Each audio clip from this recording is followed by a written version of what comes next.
أعوذ بالله من الشيطان الرجيم بسم الله الرحمن الرحيم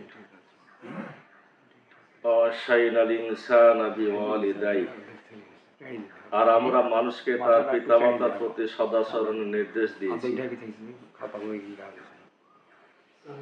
হামালাতহু উম্মুহু ওয়াহানান আলা ওয়াহানিন ওয়া ফিসালুহু ফি আমাইনি আনিশকুর লি ওয়া লিওয়ালিদাইক। তার মা তাকে কষ্টের পর কষ্ট বরণ করে গর্ভ ধারণ করে এবং তার দুধ ছাড়ানো হয় 2 বছরে। তাই আমার প্রতি ও তোমার পিতামাতার প্রতি কৃতজ্ঞ হও। ইলাইয়াল মাসির, প্রত্যাবর্তন তো আমারই নিকট। ওয়াইন জাহদাকা আলা তুশরিক বি মা লাইসা লাকা বিইলম, আর তারা যদি তোমাকে জোরাজোরি করে, ওয়াইন জাহদাকা আলা আন তুশরিকা, কিসের ব্যাপারে? আমার সাথে শরীকের ব্যাপারে। মা লাইসা লাকা বিইলম, যে বিষয়ে তোমার কোনো জ্ঞান নেই। ফালা তুতিহুমা, তবে তুমি তাদের কথা মানবে না। সাহিবহুমা ফিদ দুনিয়া মারুফা, তবে তুমি তাদের কথা মানবে, তবে পৃথিবীতে তাদের সাথে বসবাস করবে সৎভাবে। ওয়াত্তাবি সাবিলা মান আনাবা ইলাইয়া, আর যে আমাদের অভিমুখী হয়েছে তার পথ অবলম্বন করো। সুম্মা ইলাইয়া মারজিউকুম ফাউনাব্বিউকুম বিমা কুনতুম তা'মালুন, অতঃপর তোমাদের প্রত্যাবর্তন আমাদেরই নিকট এবং তোমরা যা করতে সে বিষয়ে আমরা তোমাদের অবহিত করব। ইয়া বুনাইয়া ইন্নাহা ইন তাকু মিসকালা হাববাতিন মিন খারদালিন ফাতাকুন ফি সাখরাতিন আও ফিস সামাওয়াতি আও ফিল আরদি ইয়াতি বিহাল্লাহ। হে পুত্র, নিশ্চয় যদি তা অর্থাৎ কর্ম সরিষার দানা পরিমাণও হয় এবং তা যদি থাকে শিলাগর্ভে অথবা আকাশ সমূহে কিংবা মাটির নিচে, আল্লাহ তা উপস্থিত করবেন। ইন্নাল্লাহা লাতীফুন খাবীর, নিশ্চয় আল্লাহ সূক্ষ্মদর্শী ও পূর্ণ অবগত। ইয়া বুনাইয়া আকিমিস সালাতা ওয়া মুর বিল মারুফি ওয়ানহা আনিল মুনকারি ওয়াসবির আলা মা আসাবাক। হে বৎস, সালাত কায়েম করো, সৎ কাজের নির্দেশ দাও এবং অসৎ কর্মে নিষেধ করো এবং বিপদে ধৈর্য ধারণ করো। ইন্না যালিকা মিন আজমিল উমুর, নিঃসন্দেহে এটা দৃঢ় সংকল্পের বিষয়সমূহের অন্তর্ভুক্ত। আলা তুসাইয়ির খাদ্দাকা লিন-নাসি আলা তামসি ফিল আরদি মারাহা, আর অহংকার বশে তুমি মানুষ থেকে মুখ ফিরিয়ে নিও না এবং পৃথিবীতে উদ্ধতভাবে বিচরণ করো না। ইন্নাল্লাহা লা ইউহিব্বু কুল্লা মুখতালিন ফাখুর, নিশ্চয় আল্লাহ কোনো উদ্ধত অহংকারীকে পছন্দ করেন না। অকসিদ ফি নাসিয়েকা অগদুদ মিন সাউতিক, আর তুমি সংযত হয়ে পথ চলো এবং তোমার কণ্ঠস্বর নিচু করো। ইন্না আনকারাল আসওয়াতি লা সাউতুল হামির, নিশ্চয় গাধার স্বরই সবচেয়ে অপ্রীতিকর। আমরা সূরা লুকমানের আজকে 12 নম্বর আয়াত থেকে 19 নম্বর আয়াত তেলাওয়াত করলাম, অর্থ পেশ করলাম। উপদেশ এখানে হচ্ছে 8টা উপদেশ সরাসরি লোকমান হাকিমের। আসলে আমরা এখন সিরিয়ালে আল্লাহ যেভাবে বলেছেন সেভাবে আলোচনা করি। প্রথমে আল্লাহ বলছেন যে লোকমান হাকিম তার সন্তানকে উপদেশ দিয়ে বলেছিল যে আল্লাহর সাথে তুমি শিরক করবে না। কারণ শিরক হলো অতি বড় জুলুম। এরপরে বলা হচ্ছে যে পিতামাতার সাথে সদাচরণ করো। কেন সদাচরণ করো? তার মা তাকে কষ্টের পর কষ্ট বরণ করে গর্ভ ধারণ করে এবং তার দুধ ছড়ানো হয় 2 বছরে। তাহলে পিতামাতার কথা বলে মায়ের কথা আলাদা হয়ে নিয়ে আসা হলো। পিতামাতা উভয়ের সাথে সদাচরণের নির্দেশ আল্লাহ দিলেন, তবে তার মায়ের কথা আলাদাভাবে বলা হলো যে তার মা তাকে কষ্টের পর কষ্ট বরণ করে গর্ভধারণ করে। তার মানে গর্ভধারণটা যে খুবই কষ্টকর একটা বিষয় এবং অনেক দিনের সাধনা, অনেক দিনের ধৈর্য ধারণের ফলে একটা সন্তান হয়। এটা হুট করে হয়ে যাওয়ার কোনো বিষয় না। এবং সন্তান প্রসবের সময়টা আরো ভয়ানক।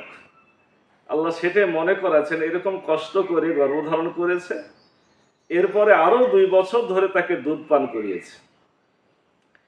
তাই কি করো, তুমি আমার প্রতি অর্থাৎ আমার আদেশ নিষেধ উপদেশ জানা মানার মাধ্যমে এবং তোমার পিতামাতার প্রতি তাদের সঠিক আদেশ নিষেধ উপদেশ মানা এবং তাদের সেবা শুশ্রূষা করার মাধ্যমে কৃতজ্ঞ হও। আল্লাহ বলছেন যে আমার প্রতিও কৃতজ্ঞ হও, পিতামাতার প্রতিও কৃতজ্ঞতা হও। ইলাইয়াল মাসির, জেনে রাখো আমার কাছেই তোমাদেরকে ফিরে আসতে হবে। আর তারা যদি তোমাকে জোরাজোরি করে, এই আয়াতটা যেহেতু নাজিল হয়েছে মক্কায়, আমি বলেছিলাম যে এ সময়ে বিশেষ করে যুবক শ্রেণীর ছেলেদেরকে মুশরিক কাফেররা বিভ্রান্ত করছিল এবং তাদেরকে জোরাজোরি করে ইসলাম থেকে সরানোর চেষ্টা করছিল। এই চেষ্টার মধ্যে একটা ছিল নিজের বাপমা।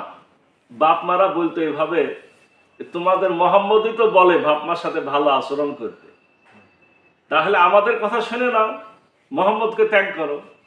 মোহাম্মদ শিক্ষা দিল বাপমাকে মেনে নিতে, অতএব আমাদের কথা শুনে নাও, দেখি করো মোহাম্মদকে ত্যাগ করো, মানে কাফের যেহেতু বাপমা। তো লোকমান হাকিমের উপদেশের মধ্য দিয়ে রব্বুল আলামিন জানাচ্ছেন, তারা যদি তোমাকে জোরাজোরি করে আমাদের সাথে শিরক করতে, যে বিষয়ে তোমার কোনো জ্ঞান নেই। মানুষ যে আল্লাহর সাথে শরিক করে, আল্লাহ ছাড়া অন্য কাউকেও কর্তা মানে, বিধানদাতা মানে, হুকুমদাতা মানে, দাসত্ব করে, রিজিক দাতা মানে, এমনকি শিক্ষা কর্তা ত্রাণকর্তা মানে, অন্যদেরকে মানে আল্লাহ ছাড়া। আসলে এই বিষয়ে তাদের কাছে কোনো দলিল নাই, আপনাকে বুঝাতে পারবে না।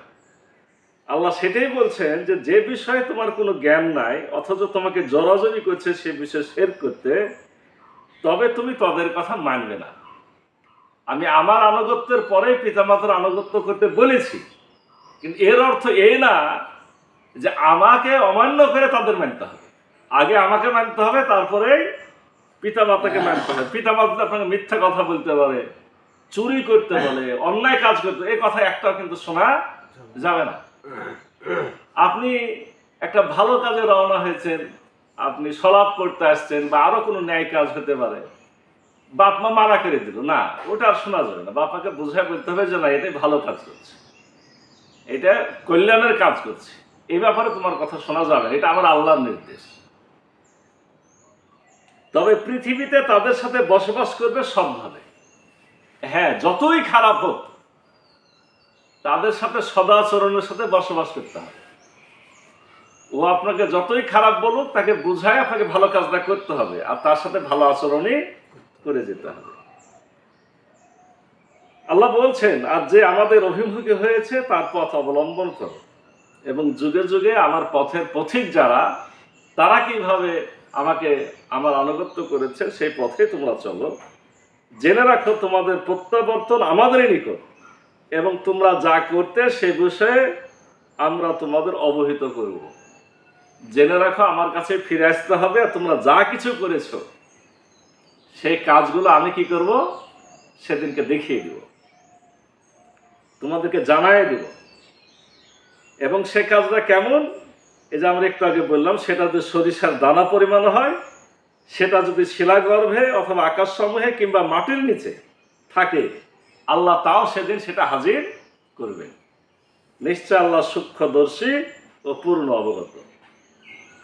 এর পরের উপদেশটা হলো, হে বৎস, সালাত কায়েম করো। সালাত কায়েমের ব্যাখ্যা তো আমরা করেছি যে সালাতের অনুষ্ঠান আছে, সালাতের নিয়ম কানুন আছে, এগুলো নিষ্ঠার সাথে পালন করতে হবে। প্রতিটি অনুষ্ঠান এবং সালাতে যা যা আমরা পাঠ করছি, এই পঠিত বিষয়গুলো থেকে দিতে চাওয়া শিক্ষা নিয়ে সেই শিক্ষা ব্যক্তি, সমাজ, রাষ্ট্রীয় জীবনে প্রতিষ্ঠিত করতে হবে। মসজিদ থাকবে, ইমাম থাকবে, মসজিদ থাকবে, সঠিকভাবে জামাতে হাজির হতে হবে, এগুলো তো আছেই, কিন্তু এর মূল যে স্পিরিট সেটা হলে শিক্ষাটাকে ব্যক্তি, সমাজ জীবনে বাস্তবায়ন করতে হবে। এরপরে বলা হচ্ছে যে সৎ কাজের নির্দেশ দাও, অসৎ কাজে নিষেধ করো। সালাত কায়েমের পরে তোমার যে কাজ, সেটা মানুষকে ভালো কাজের নির্দেশ দাও আর খারাপ কাজ থেকে মানুষকে বাঁচায় রাখো। এটাই কিন্তু নবীদের কাজ। কেন নবীদের কাজ বলছি? নবীদেরকে পাঠানো বা দুনিয়ার খেলাফতের কাজ, এই মূল কাজ এটা। ভালো কাজের বাস্তবায়ন, খারাপ কাজকে উচ্ছেদ। মানে খেলাফতের কাজ এটা এই জন্য বলছি যে যখন আমাদের পিতা আদম আলাইহিস সালামকে তৈরি করা হয়, তখন তো ফেরেশতারা বলেছিল, আল্লাহ কি দরকার, আমরা তো তোমার তাসবিহ করছি, প্রশংসা করছি, মানে তোমার ইবাদত গুজারি, তাহলে তাদেরকে আনার কি দরকার? আল্লাহ বললেন যে আমি যা জানি তোমরা তা জানো না, তোমরা তো শুধু ইবাদত করছো, আর আমি তাদেরকে একটা সুযোগ দিব, ভালো কাজ করার ক্ষমতা দেব, খারাপ কাজ করারও সুযোগ দিব, ইচ্ছার স্বাধীনতা দেব। যারা ভালো কাজগুলো বাস্তবায়ন করবে এবং খারাপ কাজগুলো উচ্ছেদ করবে, এই পরীক্ষাতে পাশ করে যারা আসতে পারবে তাদেরকে আমি জান্নাত দেব। তার মানে এই কাজটা কিন্তু এই সালাত বলেন, সিয়াম বলেন, এগুলো সব ট্রেনিং, প্রশিক্ষণ। এই সকল প্রশিক্ষণের মাধ্যমে আল্লাহ খেলাফতি কাজ যেটা দিয়েছেন, যে দুনিয়ার বুক থেকে যাবতীয় অন্যায়কে উচ্ছেদ করতে হবে আর ভালোগুলাকে প্রতিষ্ঠিত করতে হবে, এটা হলো খেলাফতের কাজ। এখানে সালাতের পরে যেন বলা হলো সৎ কাজের নির্দেশ দাও, অসৎ কাজে নিষেধ করো এবং বিপদে ধৈর্য ধারণ করো। সালাত আদায় করলে আপনার তো বিপদ আসবে না, আপনি জাকাত দিলেও বিপদ আসবে না, আপনি রোজা রাখলেও বিপদ আসবে না। বিপদ আসবে কখন? যখন বলবেন আপনি যেই ভালো কাজ করতে হবে আর এই খারাপ কাজ একটা করা যাবে না। আপনি সমাজে আজকে নামেন, আপনার বিরুদ্ধে লোকে দুশ্মন হবে। যখন দুশ্মন হবে তখন আপনার দায়িত্ব বিপদে ধৈর্য ধারণ করো। নিঃসন্দেহে এটা দৃঢ় সংকল্পের বিষয় সমূহের অন্তর্ভুক্ত। জেনে রাখো, এটা খুব শক্ত কাজ, এটা হলো দৃঢ়চেতা মানুষের কাজ। এই কাজটাই তোমাদের করার জন্য নির্দেশ দেওয়া হলো। এরপর উপদেশ হলো, অহংকার বশে তুমি মানুষ থেকে মুখ ফিরিয়ে নিও না, অহংকারী হও না। তোমার কাছে কেউ কথা বলতে চায়, কথা শুনতে চায়, গরিব মানুষ তোমার কাছে আসে, গরিব দুঃখী তোমার কাছে অভিযোগ পেশ করে, তুমি সরাগান করে তাদের দিক থেকে মুখ ফিরিয়ে নিবে না। অথবা কেউ না আসুক, তোমার অনেক হয়েছে, তোমার অর্থ কড়ি হয়েছে, এই জন্য তুমি অহংকার করবে, রাস্তাতে অহংকার করে চলবে, এটা হবে না। আপনার সূরা বনী ইসরাঈলে বলা হয়েছে যে তুমি জমিনে দম্ভ করে চলো না। তুমি কি জমিনকে পায়ের ধাক্কায় ফাটাই দিতে পারবে? বা তুমি কি পাহাড়ের সমান নিজেকে উঁচু করতে পারবে? তা আল্লাহর জমিনে আমি পায়ের ধাক্কায় জমিনকে ফাটাতেও পারি না, পাহাড়ের মতো উঁচু হতে পারি না, তাহলে কিসের অহংকার? তোমাকে আমি অনেক কিছু নিয়ামত দিয়েছি, কিন্তু তুমি তো আমার আওতায় আছো, এগুলো তো আমি দিয়েছি। অতএব অহংকার করা তোমার সাজে না। পৃথিবীতে উদ্ধত ভাবে বিচরণ করো না, নিশ্চয় আল্লাহ কোন উদ্ধত এবং অহংকারীকে পছন্দ করেন না। আর তুমি সংযত হয়ে পথ চলো এবং তোমার কণ্ঠস্বর নিচু করো, নিশ্চয় গাধার স্বরই সবচেয়ে অপ্রীতিকর। জমিনে তো দম্ভ ভরে চলা যাবে না, বরঞ্চ ভদ্রভাবে চলতে হবে, সংযতভাবে চলতে হবে, নরম নীতির সাথে চলতে হবে। খুব দ্রুত বেগেও চলা যাবে না, খুব আস্তে আস্তেও চলা যাবে না, স্বাভাবিক ভাবেই চলতে হবে। আর কি করতে হবে? কণ্ঠস্বরকেও নিচু করতে হবে। কারণ গাধার কণ্ঠস্বর হলো সব থেকে খারাপ। যারা গাধার আওয়াজ শুনেছেন তারা জানেন যে মাজাটাকে পিঠটাকে উঁচু করে দিয়ে লোমগুলাকে খাড়া করে দিয়ে চিৎকার দিয়ে চলে যাবে, থামে না। তো এই গাধার আওয়াজটাকে খারাপ বলা হয়েছে এবং কোনো কোনো জায়গায় গাধার আওয়াজকে জাহান্নামের আওয়াজের সাথে তুলনা করা হয়েছে। অর্থাৎ এমন ভাবে কথা বলা যাবে না যাতে মানুষেরা কষ্ট পায়। গাধার আওয়াজের মতো অতিরিক্ত চিৎকার চেঁচামেচি করা যাবে না। এই কট উপদেশের মাধ্যমে রব্বুল আলামিন লোকমান হাকিমের উপদেশ এখানে শেষ করেছেন। বহু কেতাবে বহু তাফসিরে লোকমান হাকিমের অনেক উপদেশের কথা এসেছে, কারণ এখানে আল্লাহ এটুক জানিয়ে বোঝাই দিয়েছে যে তিনি একজন মহাজ্ঞানী ছিলেন।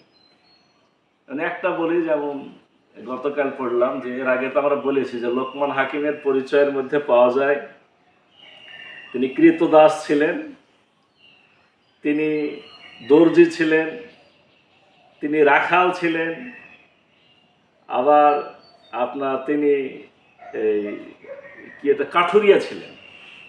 এর অনেক পরিচয়। তার মানে তিনি ছোটখাটো কাজ করতেন। তো যখন তিনি কৃতদাস ছিলেন তখন তার মালিক তাকে বলছে একটা ছাগল জবাই করতে বলে, যে ছাগল জবাই করার পরে রান্না করার পরে যে সব থেকে উত্তম এর মধ্যে যে বস্তু সেটা তুমি আমাকে হাজির করো।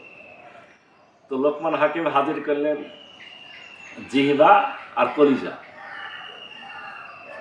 জিহবা মানে জিহবার গোস্ত আর কলিজা হয়ে গেল। সেদিন আর একদিন বলা হলো যে তুমি আর একটা ছাগল জবাই করে, সব থেকে নিকৃষ্ট এই গোস্তের মধ্যে সব থেকে নিকৃষ্ট বস্তু যেটা সেটা হাজির করো। সেদিন লোকমান হাকিম হাজির করলেন ওই জিহবা আর কলিজা। তো আপনার মালিক তো চিন্তায় পড়ে গেল, কি ব্যাপার, তুমি উৎকৃষ্ট বললে তাও এটাই দিলে, নিকৃষ্ট বললে এটাই দিলে। তো লোকমান হাকিম বললেন যে এটাই সব থেকে উৎকৃষ্ট, আবার এটাই সব থেকে নিকৃষ্ট। মানে আপনার অন্তর পরিষ্কার করতে হবে, আপনার জিহ্বাকে ভালো রাখতে হবে, এটা দিয়ে আপনি জান্নাত পাবেন। আবার এটাকেই খারাপভাবে ব্যবহার করে আপনাকে এটাই জাহান্নামে আপনাকে নিয়ে যাবে। এইভাবে লোকমান হাকিমের অনেক উপদেশ আছে। আমরা সকল উপদেশ আলোচনা করে সুযোগ নাই। লোকমান হাকিমের নাম কোরআনে শুধু নিয়ে আসা হয়নি, তার উপদেশগুলো আনা হয়েছে, একটা সূরার নামকরণ করা হয়েছে। তার মানে বোঝা যায় তিনি অনেক বড় জ্ঞানী ছিলেন। আজকের আলোচনাগুলো থেকে আমরা সে উপদেশগুলো নিজেরা গ্রহণ করি। আল্লাহ কোরআনে নিয়ে এসেছেন মানে উপদেশগুলো আমাদের গ্রহণের জন্য নিয়ে এসেছেন, এবং সে উপদেশ অনুযায়ী আমরা আমল করি। আল্লাহ আমাদের সে তৌফিক দান করুন। সকলকে আল্লাহ সুবহানাকাল্লাহুম্মা বিহামদিকা আশহাদু আল্লা ইলাহা ইল্লা আনতা আস্তাগফিরুকা ওয়া আতুবু ইলাইক। আসসালামু আলাইকুম ওয়া রাহমাতুল্লাহ।